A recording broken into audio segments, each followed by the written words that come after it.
Welcome back. So far, we've learned a few built-in functions that Python has. Few built-in actions, right? Actions that we can take on data. And we learned about str, we learned about int, we learned about float, and the type conversion that we can do. We also learned about type, we also learned about print. And these built-in functions in Python, well, there's a few of them, and I'll link to this resource, but there's not too many. As a matter of fact, we've also seen ones like ABS or round in our numbers video.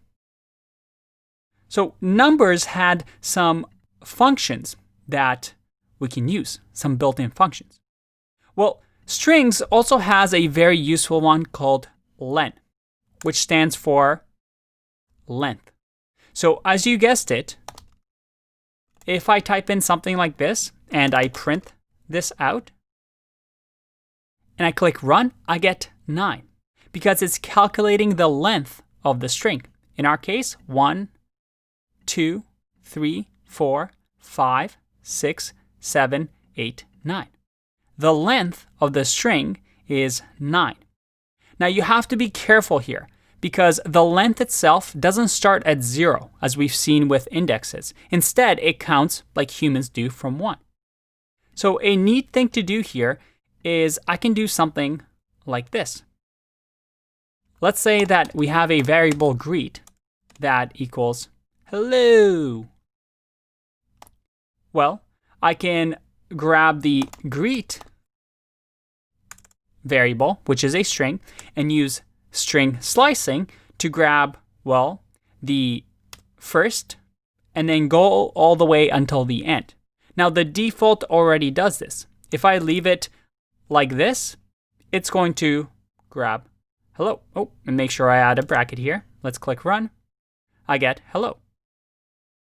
Now, if I do 0 to length of greet, what does that mean? Well, if I click run, I still get hello because the length of greet is 9.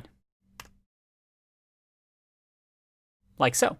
Now, this length function is quite useful and we're going to use it a lot in this course. But I want to introduce to you the concept of built-in functions, as well as what we call built-in methods. What does that mean? A built-in function had this syntax of the word that was highlighted in blue, and then we used curly brackets to perform some action on a data type. However, Python also has this idea of methods. And methods are similar to functions, but they are owned by something. So for example, in Python, we have string methods. So these are methods or actions that only strings can perform. And don't worry, this is something that we'll talk more about when we talk about classes and functions. But for now, Python, for example, has string methods. So these are methods that we can use specifically for strings. And methods have a special syntax, where instead of just the word with the curly brackets, it usually has a dot in front of it. So dot and then some sort of word, and we've actually seen one, format, right? Dot format curly brackets or brackets is a method. And if I go to Python string methods and I scroll down or scroll up, we see that format specific values in a string, is a method. Now, why do we care? Well, with this, Python gives us automatic tools that we can use on strings. So let's explore some of these string methods. Let's create a quote here. And the quote is going to be or not to be. Now, in here, with this quote, we can use some methods on this string. Now, I'm not going to go through everything because, well, 60% of these you're most likely never going to use in your career. I'm going to go over the important ones that you'll see over and over again, but I'll also link to this so that you can see this for yourself as a reference. Remember, as a programmer, your job is not to memorize this and read a language like you read a dictionary. Instead, is to know that this resource exists and it's for you to explore and learn as a specific problem occurs. But let's get back to the task at hand. One thing that we can do is to use the upper method. We use a dot and then type in upper and then the curly brackets. And luckily for us, our editor shows us that this actually exists because of the drop-down menu. So what happens now? If I print this and I click run, look at that. Everything gets capitalized. To be or not to be. There is also another one we can use called capitalize. What's the difference between the two?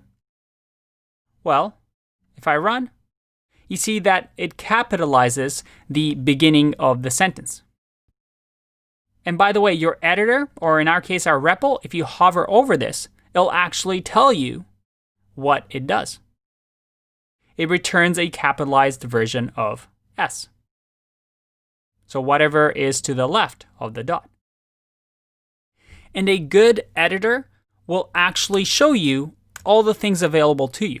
So as soon as you press a dot, look at that. I see all these purple boxes, which are methods that are available to me for a string. And you see there's a lot of them. Now, don't worry about these double underscores, these dunder methods, because this is something that we'll talk about when we talk about classes. But you can see that you have different things that you can use. For example, you have lower. Instead of upper, it lowercases everything. What if I want to use find, for example? And find simply says, hey, does B exist in the code to be or not to be? And if I click run, well, it tells me that yes, quote.find has B and it starts at index of 3.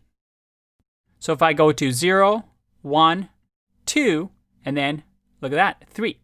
So we have find, which finds us the first occurrence of a piece of text. You also have things like replace, where I can replace whatever I give it as the first thing and then separate it to the second thing. So you can see over here, it tells me old and then comma, new. And I can replace this with me. If I click run, I get to me or not to me. So this replaces all the occurrences of B. Now, the final thing I want to point out to you is that if I print here, quote, what do you think is going to happen? I've printed here and I replaced to me, to be or not to be with to me or not to me. Quite a selfish quote. But if I print this again on the 5th line, what do you think will happen? Let's find out. Whoa. Is this what you expected? Think about why this might happen based on what we've learned. Here's the thing. Remember, strings are immutable. That is, they cannot be changed. We can overwrite them if we want, but we don't change them. We either create them or destroy them. In our case, when we do quote.replace, to me or not to me, it's creating a new string. Now, we're not assigning this string to anything. So eventually after we print it, we remove it from memory. But if I do something like this, where I have quote 2 equals quote.replace, and I print quote 2, well, in our case, we're creating a whole new string. We're creating a string, but we never modify the original string because it's immutable. So that quote always stays the way it is. Until we destroy it, until we remove it, our program ends, this is going to exist. All right, Hope you're having fun. Hang in there. More to learn in the next video.